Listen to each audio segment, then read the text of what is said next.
those lines. Favorite thing about today, one, I'm excited for your night, which you'll get to with your pink glasses. And they match the shirt. You really did good with this. Um, Taylor Swift. I'm glad you're going and I'm not, perfectly honest, because there's gonna be a lot of traffic. It's gonna be a lot of shit going on down there. But my favorite thing about today was a phone call that I had with one of our really one of our biggest supporters, listeners, who's taking care of his dad, Timmy Santos, Elliot, also yeah, known as Timmy Nickel, nice. Double Nickel, Timmy, Mr. Baseball, Yankee guy, whatever.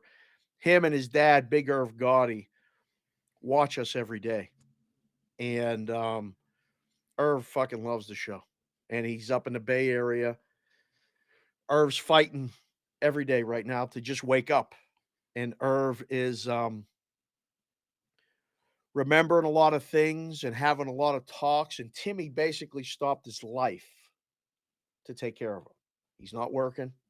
His full Mm, time job is taking care of his father. wow. And he reached out via text and said, I got a great story to tell you, but I know you're busy. And I was like, I'm not that fucking busy. And I called him immediately. We were on the phone for an hour and 58 minutes. An Wow. hour and 58 minutes. 5 minutes was this over under. It was a bad number, Timmy. But we got to share some stories. And he said, I can't thank you enough for doing the BVB. He said, because it's brought me and my dad closer because every day we know you're going to be there.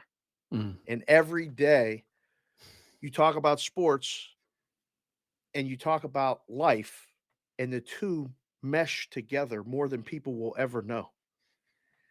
And I was like, wow. I said, that's awesome, and then, you get to the well, who do you like in the games here and there, whatever. But I just wanted to say to Timmy to keep going, always forward, never hmm, straight. You don't know what the stories that Timmy's going through.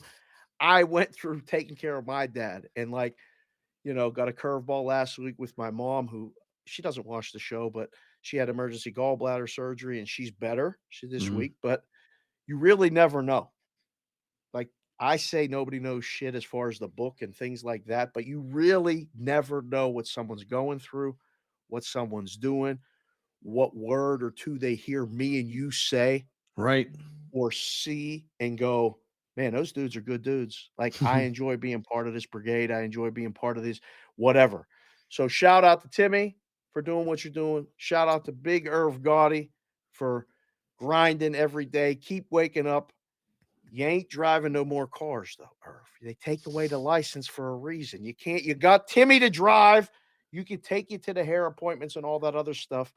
Um, he told a haircut story that I'll tell you later. Alright. Big Irv's going to the barber every week too. Fascinating story. Good stuff. That's phenomenal. Thank you guys for watching, and I mean, the story you guys share a lot with us, and we do appreciate that because I think we open the door because we share a lot of ourselves on this show, so you guys feel like it's a safe space, and I hope you guys know that it is, and we appreciate you guys reaching out, and, it's been phenomenal to kinda see and hear and watch because we're all people at the end of the day, right? We all got That's it. shit going on. No one's walking clean. We all got stuff. We're all dealing with something. There's something that we're talking, dealing, Yeah. trying to figure out. So Yeah. we appreciate you guys, one watching, but also being willing to share it with us. Um, so tonight has been kind of the countdown to a 4 month That shit long fast. crazy wacko deal. And I've been through a lot, and I can say one of the things 2022 was a really rough year, and for you guys to already know why. And the one thing that got, I think, my daughter not through it, but she and I have become very much. We've always been close. We've become closer for a variety of reasons, but Taylor Swift's been the one thing that's been like the big linchpin between the two of us, and it was the linchpin for me and my sister. And so you always talk about, the universe, God, whatever you want to say, preparing you for certain things. my sister's love of Taylor and my connection to Taylor and going to see Taylor Swift at Gillette front row with my sister. And it was a really famous show. It was if you're a Taylor Swift fan, it's the rain show. She played throughout the rain. We were soaking How wet. long ago was this?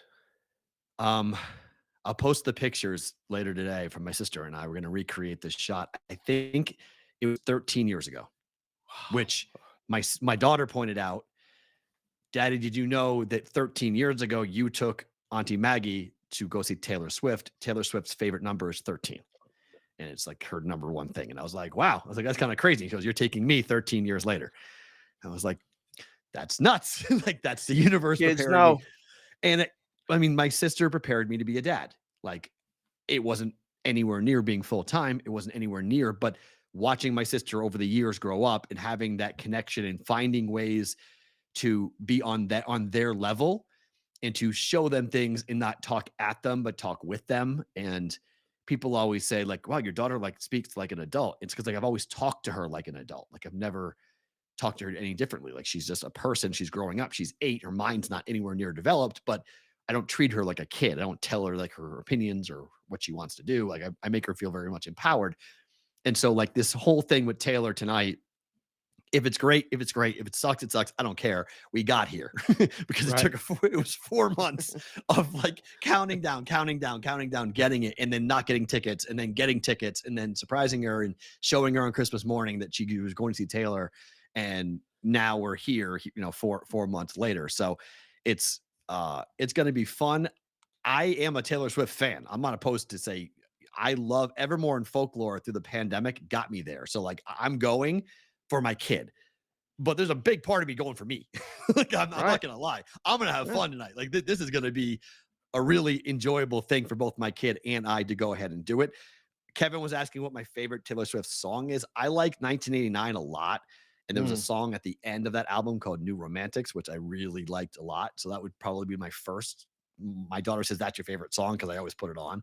But there's a litany of songs that are, I like 30-year-old Taylor a lot. I don't like 17-year-old Taylor. I don't like 22-year-old Taylor, but I like 30, 31, 32-year-old Taylor when she has some worldly, like she actually knows what's up and she basically says fuck you to the world and she Yeah. writes that and says those things. I like the swearing version of Taylor.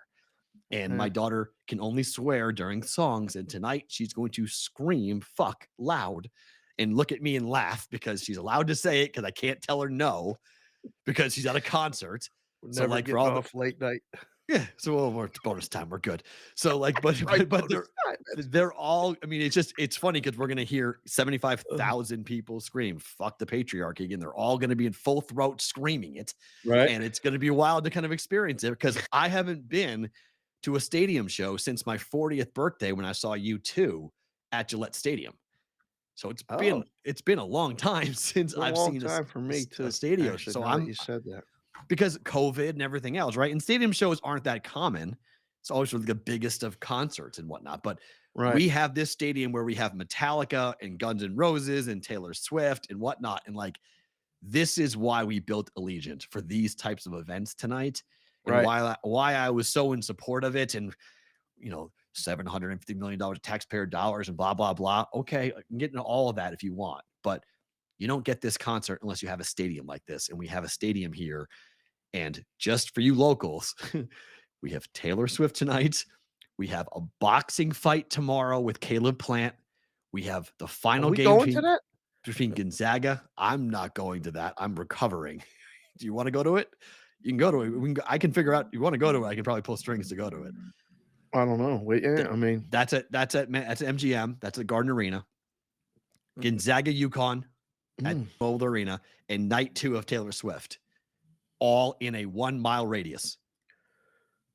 Oh, it's gonna be a lot of traffic down Good luck. there. If you are a local, Saturday afternoon, do not be near the strip. Yeah, and that freeway part is closed. I mean, I'm just starting to sweat thinking about that shit. Sucks. So Woo! thank you, everyone who's watched, everyone who's DM'd and been a part of it. Roll Call Friday is always our most fun day of the week. It's an awesome Tremendous. time. Enjoy your weekend.